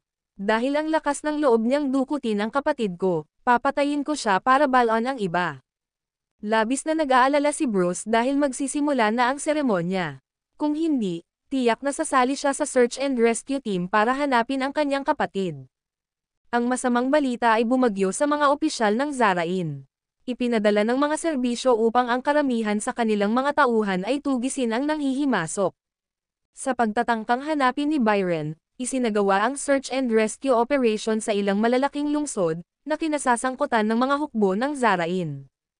Higit pa rito, ang pinaka-advanced na sistema, ang Index, ay ginamit upang mapataas ang kahusayan ng operasyon. Binuo ito matiyak na ang mga nakarating sa bansa ay hindi makakaalis ng walang pahintulot ng mga serbisyo. Ang pag-access ay hindi limitado sa geographical na lugar ng Zarain dahil ito ay nasa buong mundo, kabilang ang mga kabisera ng mga bansa. Isa ito sa mga pinaka-nakakatakot na teknolohiya na magagamit sa oras na iyon. Sa kabila ng pagsisikap na hanapin ang nawawalang dalawa, ang pagsisikap ay hindi nagtagumpay dahil ang dalawa ay wala kahit saan.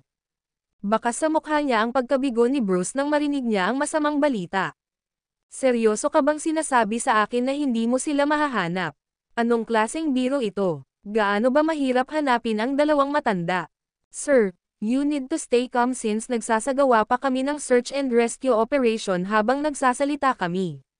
Sigurado kaming nasa Zara pa rin sila dahil wala namang palatandaan na aalis na sila. Lalong nadismaya si Bruce. Tanong niya, sinasabi mo ba sa akin na hindi mo sila mahahanap kapag nasa Zarain pa sila? Hindi siya makaalis dahil oras na para sa koronasyon ni Jared. Katulad nito, hindi niya maibabahagi ang masamang balita sa iba hanggang matapos ang seremonya. Samantala, nakipag-ugnayan ang mga opisyal ng Zarain sa mga opisyal ng Erudia at tinanong ang dahilan kung bakit sila nagpadala ng isang tao upang habulin si Byron. Ang mga opisyal ng Erudia, kabilang ang mga Dragonites, ay nalito sa tanong na lumabas ng wala saan dahil hindi pa sila nagpadala ng sinuman para sa isang ganoong uri ng misyon.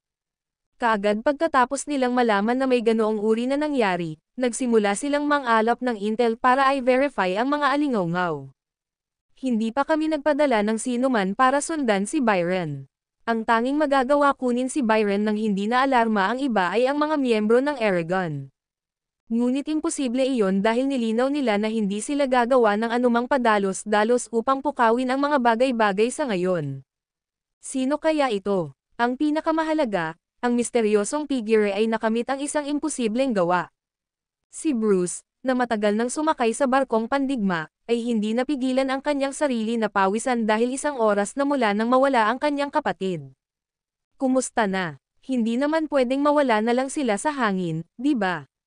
Sa wakas ay oras na para sa seremonya ng koronasyon ni Jared. Nagpalakpakan ang mga bisita sa sandaling siya ay nagpakita sa entablado. Ang video na ito ay edited by Herban TV.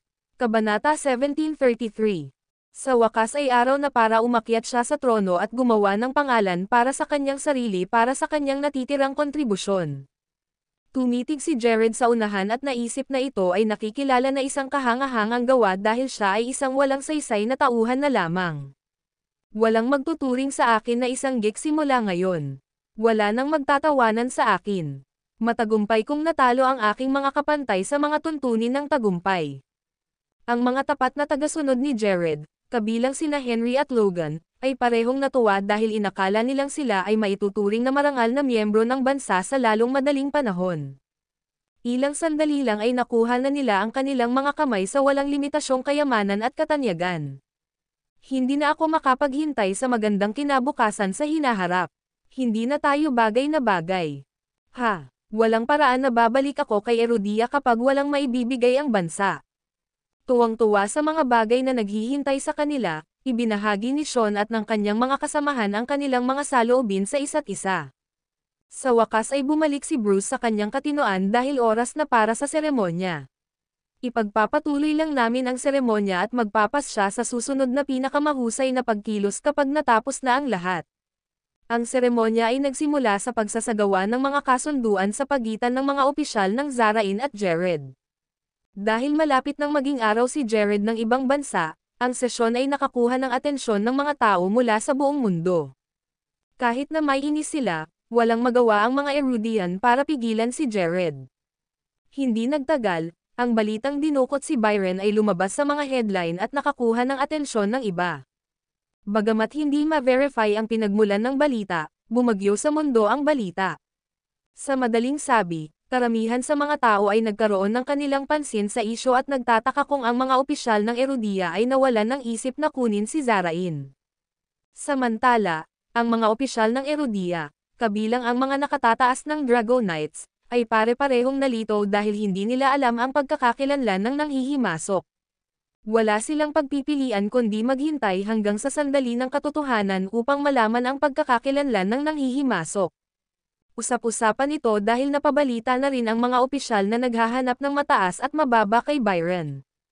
Noon ay nakatanggap ng text ang subordinate ni Bruce at sumigaw, "Nahanap na namin sila." Katulad nito, ang publiko ay nakatuon sa Lake City ng Zarain habang si Jared ay nagpatuloy sa kanyang seremonya ng koronasyon. Out of nowhere, nilapitan siya ng subordinate ni Bruce at bumulong, "Sir, hinahanap na namin ang kapatid mo at nanghihimasok." Dahil sa balita, muntik nang mapatayo si Bruce sa kanyang kinauupuan. Tinanong niya, "Nasaan sila?" "Malapit lang sila sa aming lokasyon. Hinanap namin ang bawat lungsod bukod sa Lake City." Nagtago pala sila sa Lake City.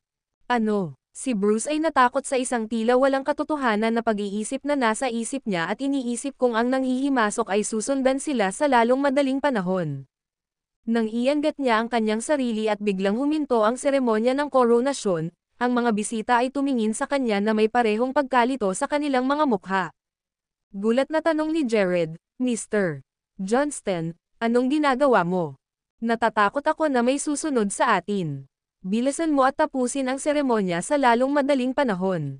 Udyok ni Bruce. Dahil sa inis sa payo ni Bruce, nagtanong si Jared, "Ano ang ibig mong sabihin na magmadali ako? Sinong pinagsasabi mo? Wala akong maisip na may magbanta kay Zarain. Pupunta ako sa..." Bam! Isang figure ang lumitaw ng wala sa oras at dumaong sa ibabaw ng barkong pandigma na para bang inilunsad niya ang sarili sa direksyon nila.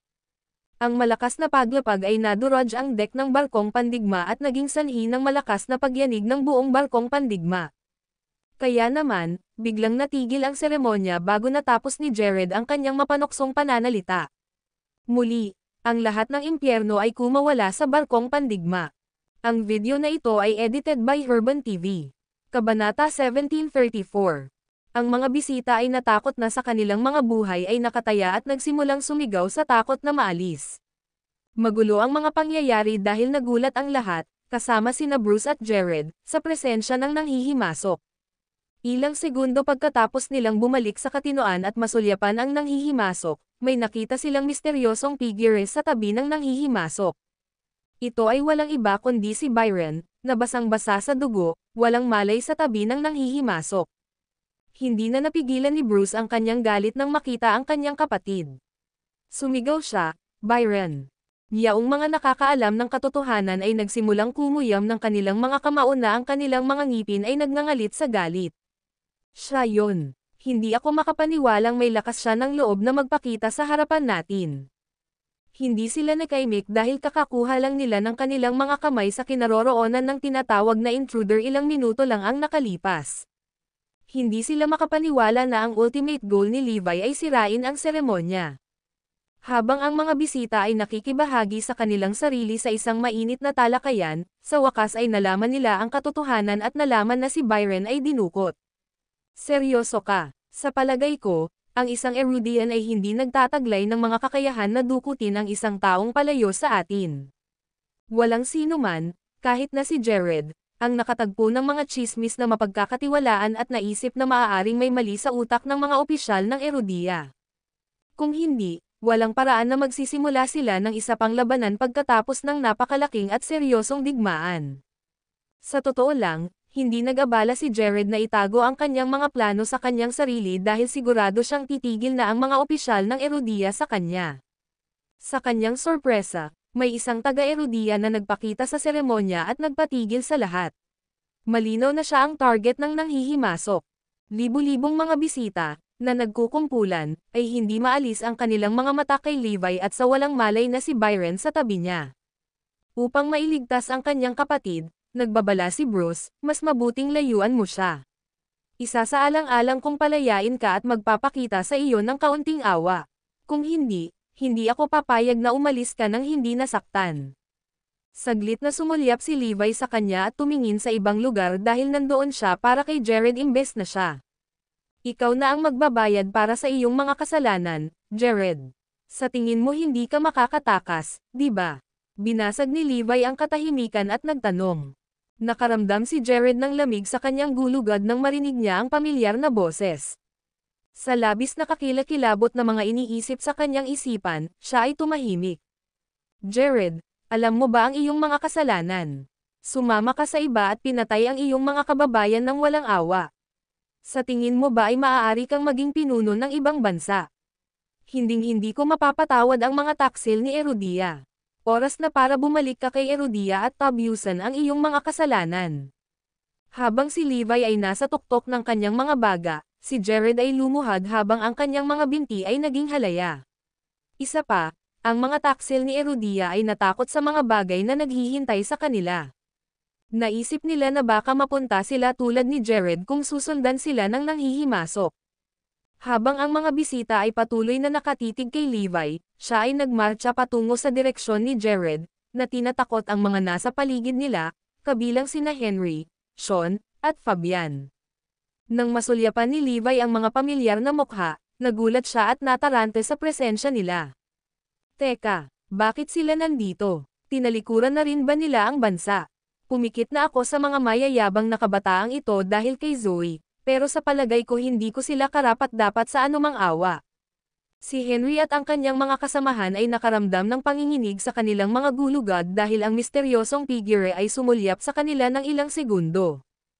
Ano ang gusto niya sa amin? May kakaiba ba sa atin? Noon sila ay nagkaroon ng masamang pakiramdam tungkol sa mga bagay na nakalaan para sa kanila. Naisip nila na maaaring mawala ang lahat sa lalong madaling panahon. Habang patuloy na nagmamarcha si Levi sa mga kabataan, sa wakas ay narating niya ang gilid ni Jared. Bakit hindi mo isuko ang sarili mo? Sa ganoong paraan, iisipin kong pabor sa iyo sa halip na bugbugin ka. Sa kabilang banda, sa wakas ay nakabawi na si Jared. Nakatitig kay Levi sa mga mata, he announced with a proud grin, hindi mo ba alam na nasa Zarain ka ngayon? Hindi kami papayag na gawin mo ang mga bagay-bagay sa iyo. Ano ba kasing ganda ni Zarain? Darating at aalis ako ayon sa gusto ko. Ang video na ito ay edited by Herban TV. Kabanata 1735. Ang nauukol na isyo ay ang usapan ng mundo. Sa madaling salita, ang mapagmataas na pahayag ni Levi ay naibroadcast sa mga manunood mula sa buong mundo. Bilyon-bilyong Erudian ang nagpakita kay Levi ng kanilang mga suporta at nagkomento, ganyan ang paraan. Natuwa ang mga Erudian nang marinig nila si Levi. Ito ay pareho para sa mga kaanib sa Dragonites. Kahit na hindi nila makuha ang kanilang mga kamay sa pagkakakilanlan ng misteryosong figure, sila ay natutuwa na siya ay nasa kanilang panig. Higit pa rito, ipinagmamalaki nila siya dahil nilinaw niya sa kanyang sarili na naroon siya sa ngalan ng kanyang bansa bilang kapwa Erudian. Dahil hindi natin siya mapipigilan, hahayaan na lang natin siyang tumakbo at ibalik sina Byron at Jared para mapatunayang mali ang iba. Oras na para ipakita sa kanila na hindi pushover si Erudia. Kailangan nilang matutong magpakita sa atin ng paggalang sa halip na kunin tayo na para bang hindi ito isang malaking bagay. Kailangan mong makalabas ng buhay kay Zarain. Ikaw lang ang pag-asa ng bansa. Bilyon-bilyong Erudian ang nagkayam ng kanilang mga kamao sa pag-asam ng magiging resulta ng komprontasyon. Inaasahan nilang makakabalik itong buhay ni Levi kasama ang mga kriminal. Samantala, ang iba sa mga manunood ay may iba pang opinyon. Ang karamihan sa kanila ay hindi magawang matuwa sa kasawiang palad ni Levi sa sandaling siya ay nabugbog sa isang pulpol. Pagkatapos ng lahat, ang Zarain ay isang maunlad na bansa. Kagagaling lang ni Levi sa isang nakatataas na bansa at nakipagdigma sa isang bansa sa kanyang sarili.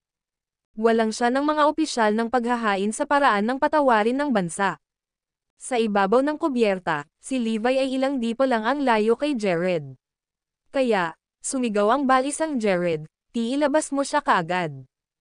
Ang mga bodyguard na nasa tabi niya ay naglunsad ng kanilang sarili sa direksyon ni Levi, ngunit sila ay pinalipad sa pamamagitan ng hindi nakikitang barikada sa paligid ni Levi. Bam! Bang! Basang-basa ng dugo si Jared ng ilang segundo ay bugbugin ang kanyang mga tinaguriang bodyguard. Oras na para umalis. Hinawakan ni Levi ang kwelyo ni Jared at inilunsad ang isang malakas na sipa sa binti ni Jared. Dahil dito, isang malakas na kaluskos ang maririnig. Ligtas na isipin na nabali ang binti ni Jared. Napaluhod siya sa sakit. Pinagtali ni Levi sina Byron at Jared, hawak ang Northern Excalibur sa kanyang kaliwang kamay at ang mabangis na duo sa kanyang kanang kamay. Pinandilatan niya ang kanyang mga kababayan habang patuloy na naglalakad palayo sa deck. Dahil dito, ang karamihan sa mga taksil ay nagsimulang manginig sa takot at halos mapaiyak. Bibuho, ako, wala itong kinalaman sa akin. Si Sean at ang kanyang mga kasamahan ay natakot din sa presensya ni Levi. Walang dalawang isip, gumapang sila palayo kay Levi alang-alang sa kanilang buhay. Bagamat napapaligiran siya ng isang grupo ng mga makapangyarihang lalaki, hindi sila nang ahas na lumapit sa kanya at nagpatuloy sa pag-ikot sa kanya sa halip na subukan ang anumang padalos-dalos. Noon ay binasag ni Bruce ang katahimikan at nagbabala, tahan na dyan.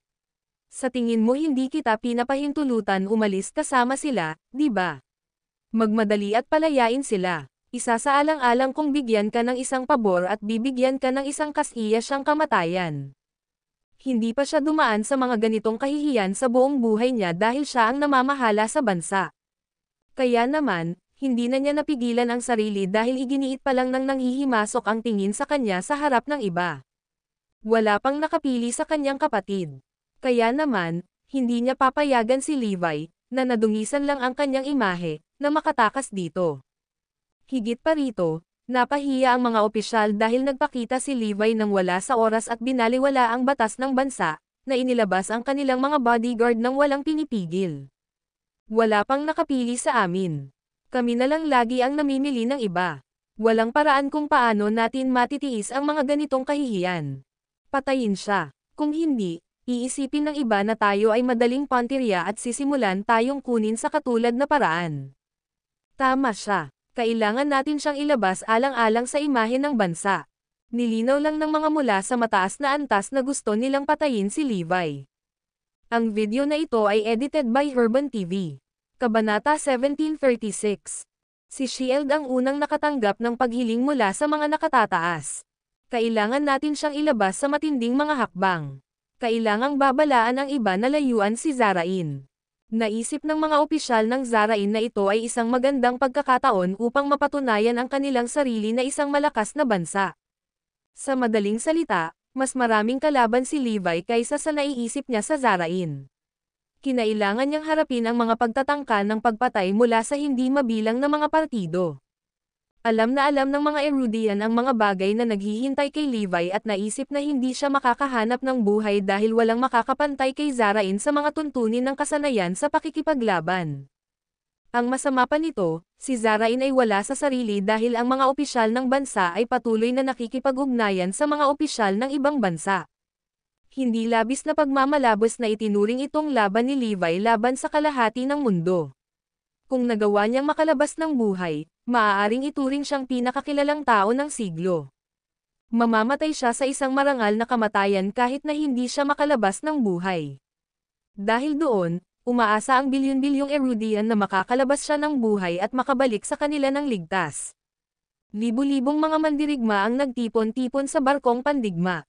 Sa sandaling napalibutan nila si Levi, nagbabala si Bruce, bibigyan kita ng isa pang pagkakataon para palayain sila. Itinaas ni Levi ang Northern Excalibur at inihayag na may mapagmataas na ngiti, hindi ako magpipigil sa mga sumusubok na hamarang sa akin.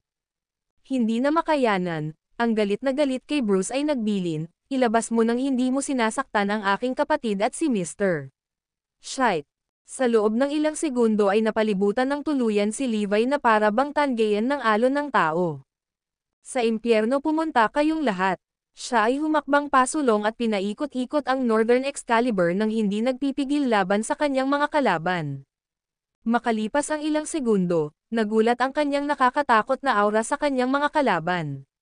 Muli, ang nakakasilaw na espada niya ay nagpawalang bisa sa kanyang mga kalaban na gumalaw at pinalabas sila sa loob ng ilang segundo.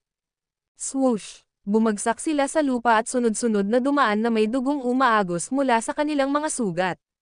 Samantala, si Levi ay nagpatuloy sa paglalakad sa mga tambak ng mga bangkay sa unahan niya kasama ang dalawang hostage. Wala ni isa sa kanila ang makalapit sa kanya dahil natatakot silang madala sa gulat ng lahat ng kailangan upang maalis ang natitira ay isang hampas mula sa kanyang espada. Ang Northern Excalibur ay madaling makaalis ng 100 tao ng sabay-sabay. Kaya naman, nagpatuloy si Levi sa pagpunta sa kabilang dulo ng barkong pandigma. Ang mga tauhan ni Bruce ay sunod-sunod na inilabas at tila walang sino man ang kailangang tumayo laban sa makapangyarihang si Levi. Hindi man lang nila nakayanan ang isang hampas ng kanyang espada, pati na ang paglapat ng daliri sa makapangyarihang lalaki. Sa sandaling nalaman ni Bruce ang aktwal na mga kakayahan ni Levi, sa wakas ay pinagsama niya ang mga nawawalang piraso ng puzzle. Siya siguro ang dahilan kung bakit dinala si Byron sa kustodiya sa kabila ng matinding pagbabantay. Gusto kong sabay-sabay siyang sundan ng lahat. Dapat natin siyang ilabas. Kailangan natin ng reinforcement sa battleship. Magpadala ng maraming tropa hanggat maaari sa battleship. Nasa bingit na natin siyang mawala. Agad na humingi ng backup si Bruce at ipinadala ang kanyang personal na tropa para sa sundan ni Levi. Ang mga armored warriors ay naglunsad ng kanilang sarili sa direksyon ni Levi, ngunit sila ay hiniwa sa loob ng ilang segundo na parang walang maganda sa kanilang mga armor.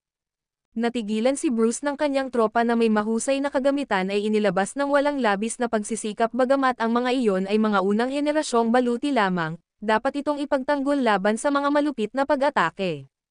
Sila ay hiniwa sa kalahati ng hindi gaanong lumaban. Anong klaseng pambihira ang kinakaharap natin? Sa sandaling naisip niya na ang taong nasa harap niya ay isang freak, naisip niya na ang misteryosong figure ay maaaring si Levi dahil si Levi lamang ang nag-iisang nagmasaker sa isang buong batalyon ng hukbo sa pakikipaglaban sa kanluran. Ilang segundo matapos siyang mataranta at bumalik sa katinoan, napansin niya ang ilang libong mandirigma at ang kanyang personal na tropa ay napatay. Walang sino man sa kanila ang makakapigil kay Levi, lalo na ang pagkakaroon ng anumang uri ng pananakot sa tila hindi mapigil ang lalaki. Hindi ko ba nabanggit na walang sino man sa inyo ang makakapigil sa akin? Ilang segundo matapos niyang tapusin ang kanyang retorika na tanong, kinaladkad ni Levi ang dalawa sa likod niya at lumabas ng battleship. Hindi. Magsisimula na ang palabas. Ang video na ito ay edited by Herban TV. Kabanata 1737. Kitang-kita sa kanyang noo ang mga nakaumbok na ugat ni Bruce.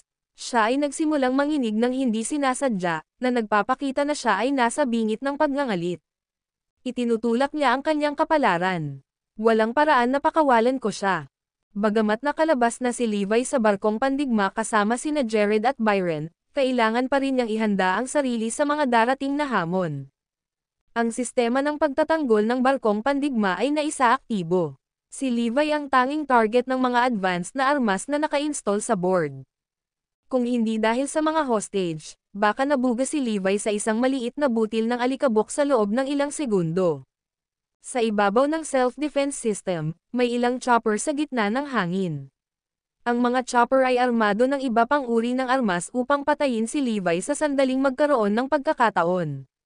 Sa kabilang dulo, hindi mabilang na mga armored vehicle ang nagtipon-tipon sa lupain. Ilang natatanging modelo na may pinakabagong teknolohiya ang kasangkot sa misyon na alisin ang bansa. Ang mga sasakyan ay may dalang mga lihim na armas na maaaring mga armas ng laser beam, mga sandatang nuclear, at maging mga biological na armas. Noon pa man, iyon ang mga trump card ni Zarain. Sa una, ang mga iyon ay sinadya upang panatilihing confidential mula sa mga sibilyan, ngunit ang mga opisyal ay walang pakialam dahil determinado silang patayin si Levi upang ipagtanggol ang dignidad ng bansa. Kabilang sa mga puwersang bumababa mula sa mga armored vehicle ay ang mga samurai mula sa Raysonia, mga martial artist, at mga lalaking may superpower. Sila ay maaaring manipulahin ang mga natural na elemento sa kanilang pabor sa kagaanan. Karaniwan, mayroong dalawang uri ng mga ito. Ang ilan sa kanila ay nabiyayaan ng mga talento upang manipulahin ang mga elemento ng kalikasan. Nagkataon na sila ang nakatataas sa iba. Ang pangalawang grupo ay nilinang ang kanilang mga talento sa pamamagitan ng pagbabago ng mga genetic na modelo at pisikal na kondisyon. Karaniwan, makakamit nila ang supernatural na lakas at bilis. Paminsan-minsan, makukuha nila ang kanilang mga kamay sa mga talento upang kontrolin din ang mga elemento ng kalikasan. Ang pinakakaraniwang uri ng superpower ay supernatural na lakas at bilis dahil ang mga iyon ay maaaring makuha sa pamamagitan ng mga simpleng pagbabago ng mga genetic na modelo. Ang kanilang mga genetic na modelo ay isasama sa mga mula sa mga hayop na may mataas na bilis tulad ng cheetah o grizzly bear para sa lakas upang mabigyan sila ng talento ng partikular na uri ng hayop. Sa madaling salita, ang mga may superpower ay madaling makalaban sa mga martial artist dahil hindi marami ang maituturing na kalaban sa mga may likas na talento. Ang totoo, mayroong lahat ng uri ng mga alingaw tungkol sa may superpower, ngunit ang mga opisyal ay nagsagawa ng pagsisikap upang mapanatili ang confidential sa kanilang presensya. Kaya, isang sorpresa para sa mga may superpower na nagpapakita na para bang sila ay palaging bahagi ng lipunan. Ang mga nakabaluti na mandirigma ay nagtipon sa paligid sa sandaling makatanggap sila ng mga tagubilin mula sa kanilang mga nakatataas. Bilang karagdagan, ang mga opisyal at mula sa SHIELD ay nakalap ng kanilang mga kalapit na bansa. Ang mga mamamatay tao na dalubhasa sa pagkuha ng mga mula sa Supreme Class ay ipinakita rin. Mayroong mga reinforcements mula sa buong Zarain dahil ang karaniwang layunin ay alisin si Levi sa lahat ng mga gastos. Hindi nagtagal, ang Lake City ay napuno ng mga mandirigma. Sinigurado nilang walang paraan na makakatakas si Levi. Ikinalulungkot namin, ngunit hindi ka pinapayagan dito. Ituro sa kanila ang daan patungo sa lokasyon. Ang mga bagay ay magulo dahil hindi mabilang na mga partido ang nagtipon sa paligid. Maliwanag na nais ng mga opisyal ng Zarain na igiit ang pangingibabaw sa iba sa pamamagitan ng kanilang paparating na counterattack. Higit sa lahat, may sinubukang gamitin ang ginagawang ito para balaan ang iba pang bahagi ng mundo. Hindi namin papayagan ang sinumang umalis sa Zarain nang walang pahintulot ng mga nakatataas. Nakangiting tanong ni Levi, sigurado ka ba? Well, papatunayan kong mali ka. Ang video na ito ay edited by Urban TV. Kabanata 1738. Isinuot ni Bruce ang kanyang custom-made armor na pinagsama-sama ng laboratorio para sa kanya. Ito ay ilang beses na nakahihigit sa hiniwa ni Levi sa ilang kalahating minuto ang nakalipas. Nagkakahalaga ng malaking halaga para makagawa ng inilagay ni Bruce. Upang maging tumpak ang baluti ni Bruce ay hindi tumpak ng laboratorio ng higit sa 300 milyon. Itigil mo na ang pagiging busog mo sa sarili mo at ang pagpapatawa kay Zarain. Taglay namin ang mga pinaka-advanced na teknolohiya at armas sa mundo. Hindi kami natatakot sa sinuman, kasama ka, isang walang tao mula kay Erudia. Ang iyong paglalakbay ay humihintol dito at ngayon. Ilabas mo siya. Malapit nang maganap ang labanan ng siglo. Sa loob ng ilang minuto, ang mga mersenaryo, martial artist, at mga lalaking may superpower at armas na may advanced na teknolohiya ay nagkatapult sa direksyon ni Levi. Ang nalalapit na labanan ay iba sa laban ni Levi sa Ruling Union. Ang mga puwersa ng Ruling Union ay hindi maaaring maging isang banta kapag wala sila sa parehong pahina. Sa kabilang banda, ang mga kasalukuyang kalaban ni Levi ay maayos ang pagkakaayos. Madali silang umakma sa presensya at pagkukulang ng isa't isa. Ang kanilang tila walang kapintasang diskarte ay maaaring magdulot ng pagkamatay ni Levi kung hindi siya mag-ingat laban sa kanyang mga kalaban. Nang magsisimula ang showdown, napalibutan si Levi sa loob ng ilang segundo. Ang kanilang unang layunin ay iligtas ang mga hostage. Sa pagtatangkang gambalain si Levi at panatilihin siyang abala upang makamit ang layunin, tinutukan ng mga sniper sa chopper si Levi gamit ang mga laser. Nakakainis kaya yon. Ilang segundo matapos tumugon si Levi na nakakunot ang noo, inihagis niya ang Northern Excalibur sa direksyon ng choppers. Somersault Strike. Ang Northern Excalibur ay naging isang napakalaking boomerang at nagsimulang umikot sa isang matinding bilis, na durog sa chopper sa kalahati sa loob ng ilang segundo. Swoosh! Dahil dito, nahulog sa lupa ang chopper sa matinding usok. Sunod-sunod na nilabas ni Levi ang mga chopper na nakakairita na parang hindi big deal. Ang kailangan lang niyang gawin ay ilunsad ang Northern Excalibur sa direksyon ng choppers.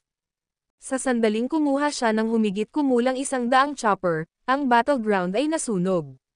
Bagamat naroon ang mga opisyal upang mapanatili ang pagkakahanay at koordinasyon ng mga puwersa, ang kanilang pagsisikap ay hindi nagtagumpay dahil madaling malabanan ni Levi ang kanilang mga pag-atake. Sa halip na kunin ang makapangyarihang Levi, sila pa ang nauwi sa daan-daan at libu-libong nasawi. Nagpatuloy ang matinding laban, ngunit wala sa kanila ang maaaring makipaglaban.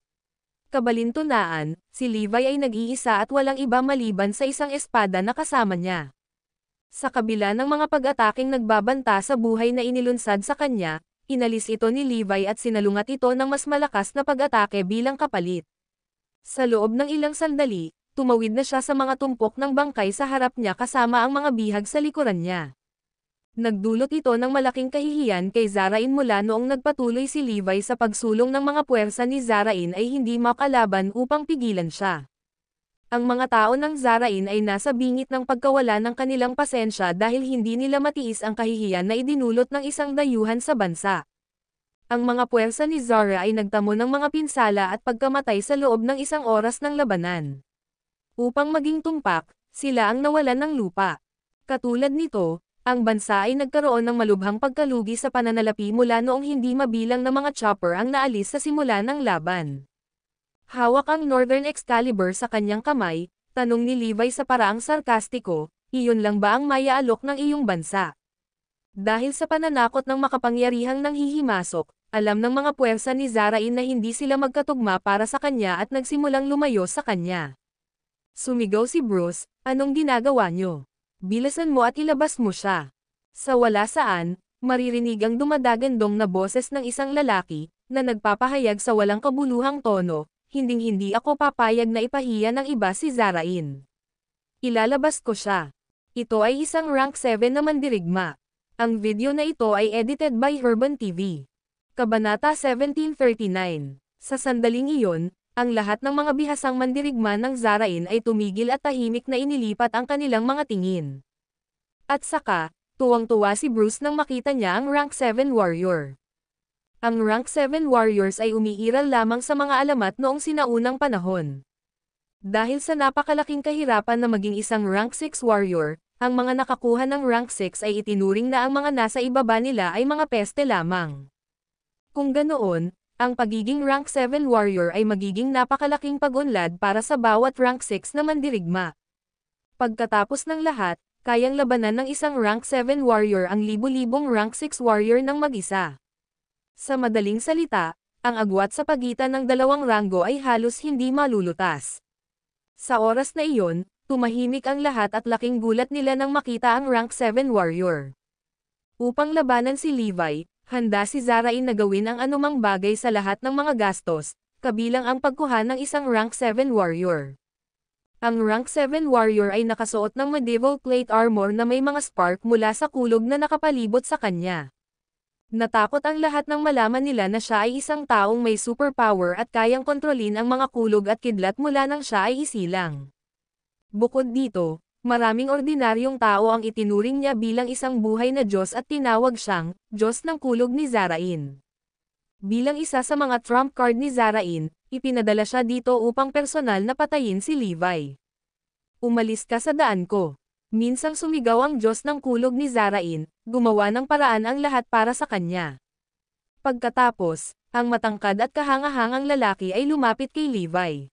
Beats, beats, beats. Ang kidlat sa paligid ng kanyang katawan ay kumikinang at naglalabas ng kakilakilabot na mga tunog na tila sila ay galit na galit. Mamatay! Sigaw ng Diyos ng Kulog ni Zarain. Hindi nagtagal, nagdilim hanggang sa kalangitan, habang ang mga ulap ng ulap ay nagbanggaan na lumikha ng mga kidlat at kulog. Boom! Ang lahat ay nakaugat sa lupa nang masaksihan nila na ang Diyos ng Kulog ni Zarain ay talagang kayang kontrolin ang mga kulog. Ang alamat ay tunay na umiiral. Ito ay isang bagay na hindi maisip sa nakaraan, dahil walang nakasaksi ng gayong kahanga-hanga at mapangwasak na superpower. Samantala, kontrolado ng Diyos ng Kulog ni Zarain ang mga kulog at tila hindi mapigilan. Mamatay! Beats! Minsang itinaas niya ang kanyang kamay, isang kidlat ang tumama kay Levi. Kumalabog. Agad na iwinagayway ni Levi ang Northern Excalibur sa kanyang kamay upang harangan ang kidlat. Gayunpaman, napagtanto ng lahat na ang isang crack ay nabuo sa Northern Excalibur bilang isang resulta. Dahil dito, napabuntong hininga sila sa takot. Ang Diyos ng Kulog ni Zarain ay pambihirang malakas, dahil maaari niyang sirain ang matalas na labahan na Excalibur ni Levi. Nakakakilabot, mamatay. Ang Diyos ng Kulog ni Zarain ay nataranta at patuloy na hinampes si Levi ng mga kidlat. Kumalabog. Kumalabog. Kumalabog. Matagumpay na naharang ni Levi ang lahat ng kidlat gamit ang Northern Excalibur.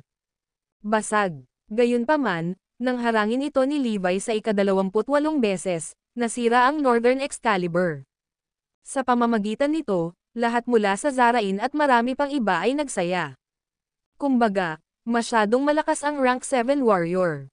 Hindi yata makakatakas ang Erudian sa pagkakataong ito. Samantala, ang mga Yeradian lamang ay nanatiling tahimik. Gayunpaman, nadama nila na ito ay isang karangalan pa rin para sa Yeradia kahit na namatay si Levi sa labanan. Kung tutuusin, napilitan si Zarain na pakilyusan ang lahat ng bagay para harapin si Levi ng mag-isa. Sa kabilang banda, napatunayan ni Zarain ang lakas nito bilang isang superpower sa mundo. Maging martial arts, superpower, o modernong teknolohiya, napakalayo ng Zarain kaysa sa alinmang bansa sa mundo. Mamatay. Tumigil si Levi sa pagdepensa ngunit hinawakan niya ang kanyang punyal para sumugod patungo sa Diyos ng kulog ni Zarain. Habang papalapit si Levi, tinitigan siya ng Diyos ng kulog ni Zarain at ngumiti. Ikaw ang nagtanong. Boom, boom, boom. Ilang palakpak ng nakakabinging kulog ang umalangaw-ngaw, na sinundan ng malakas na buhos ng ulan. Ang video na ito ay edited by Herban TV. Kabanata 1740. Mamatay. Boom. Walang tigil ang pagkulog sa kalangitan. Mamatay. Boom. Matapos sumigaw ang Diyos ng kulog ni Zarain, maraming kidlat ang nagtipon at tumama kay Levi. Boom boom boom. Agad, ang lahat sa loob ng 100 milya ay nasunog sa lupa. Natigilan ang mga manunood sa nakakakilabot na tanawing sumalubong sa kanila.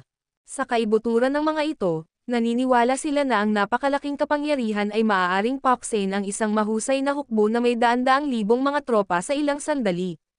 Dahil dito, lahat sila ay humanga sa napakalaking mapanirang kapangyarihan na ipinakita ng mandirigman ng rank 7. Gaano kalakas ang kapangyarihan ng rank 7 warrior? Siya ay katulad ng Diyos. Iniisip ko kung may kaunting pagkakataon si Levi na makatiis sa kanyang pag-atake. Nang halos tamaan ng mga kidlat si Levi sa gitna, sumigaw siya ng walang takot, na block. Sa pamamagitan nito, isa-isa niyang hinarang ang mga kidlat gamit ang kanyang mga hubad na kamao. Unang suntok, pangalawang suntok, pangatlong suntok. Sa loob lamang ng ilang segundo, naghagi si Levi ng daan-daang libong suntok upang harangan ang mga kidlat. Ginagamit ba niya ang kanyang katawan para makatiis ng kidlat? Ano ba, hindi ko pa narinig ang tungkol dito. Nang mga oras na iyon, hinimatay sina Byron at Jared sa takot. Bam! Nakakabinging ingay ang nabuo kasunod ng bawat suntok ni Levi. Higit pa rito, ang nakapangingilabot na kapangyarihan ang nagpayanig sa lupa, na nagpapadala ng mga shockwave sa paligid. Habang kumalat ang shockwaves patungo sa iba pang mga mandirigman ng Zarain, ang bilang ng mga nasawi ay tumaas ng husto. Bam! Bam! Bam! Samantala, patuloy na hinarang ni Levi ang lahat ng kidlat gamit ang kanyang mga kamao. Laking gulat nila, hindi man lang nasugatan si Levi. Ako na ngayon. Sa halip, umungol si Levi pagkatapos niyang matagumpay na harangan ang lahat ng mga tama ng kidlat. Kasabay nito, ibinaba ni Levi ang kanyang kanang braso upang maghagis ng isang malakas na suntok sa lakas ng isang kanyan. Sa ilang sandali, ang suntok ay naging supersonic at lumikha ng napakalaking shockwave. Bam! Dama po ang malakas na suntok ni Levi sa dibdib ng Diyos ng kulog ni Zarain bago pa siya nakasagot. Sa sandaling iyon, ang tanging magagawa ng Diyos ng kulog ni Zarain ay ang titigan si Levi nang hindi makapaniwala. Paano siya nakatakas na hindi nasaktan mula sa aking napakaraming kidlat? Bang! Sa sumunod na segundo, sumabog ang katawan ng Diyos ng kulog ni Zarain, na nagbuga ng dugo at duguan kung saan-saan. Walang alinlangan, ang eksena ay nagulat sa lahat ng naruroon. Hay nako! Ang Diyos ng kulog ni Zarain ay sumabog sa aming mga mata at naging isang pool ng dugo. Si Levi Garrison ay hindi matatalo. Ang mga tao ng Zarain at sinumang nakasaksi nito ay tumayo at gulat na tahimik. Napakalaking kapangyarihan. Siya ay tunay na makapangyarihan. Ang malakas na galaw ng rank 7 warrior ay hindi nakasakit kay Levi. Sa kabaligtaran, lumaban si Levi at tinapos siya. Gaano kalakas si Levi? Nang matapos ang labanan, ang mga mula sa Erudia ay nakahinga ng maluwag at automatikong sa parehong tao. Makalipas ang ilang segundo, lahat ng nakasaksi sa hindi kapani-paniwalang labanan ay napabuntong hininga sa kaba. Matapos patayin ang Diyos ng kulog ni Zarain, nagpatuloy si Levi sa pagsulong kasama ang dalawang asong nakatali. Papatayin ko ang sinumang hamarang sa akin. Isang nakamamatay na aura ang pumaligid kay Levi matapos niyang talunin ang malakas na kalaban. Dahil dito, ang mga gustong hamarang sa daan ni Levi ay hindi nang ahas na humakbang pasulong. Sa halip, kinikilabutan lang nilang tinitigan si Levi, iniisip na hindi siya magagapi. Dahil natalo na ni Levi si Bruce noon, naisip nila na ang pagharap kay Levi ay katumbas ng pagpapakamatay. Mula sa pagsira sa naghaharing unyon hanggang sa pagdudulot ng kalituhan sa Zarain, walang makakapidyo sa pagsulong ni Levi. Di nagtagal, tumawid si Levi sa Lake City at nagpunta sa timog na hangganan ng Zarain. Tigilan mo siya, dapat natin siyang pigilan sa lahat ng paraan. Lahat ng tao sa Zarain ay natarante dahil naramdaman nilang napahiya sila ni Levi sa lahat ng labanan. Sa makatuwid, nagpasya silang ipakita ang lahat ng kanilang mga trump card. Di nagtagal, maraming tao ang lumitaw sa isang bundok sa labas ng Lake City. Lahat pala sila ay rank 7 warriors. Kung hindi ka kayang patayin ng isang rank 7 warrior, paano ang isang grupo ng rank 7 warrior na magkasamang lumalaban sa iyo?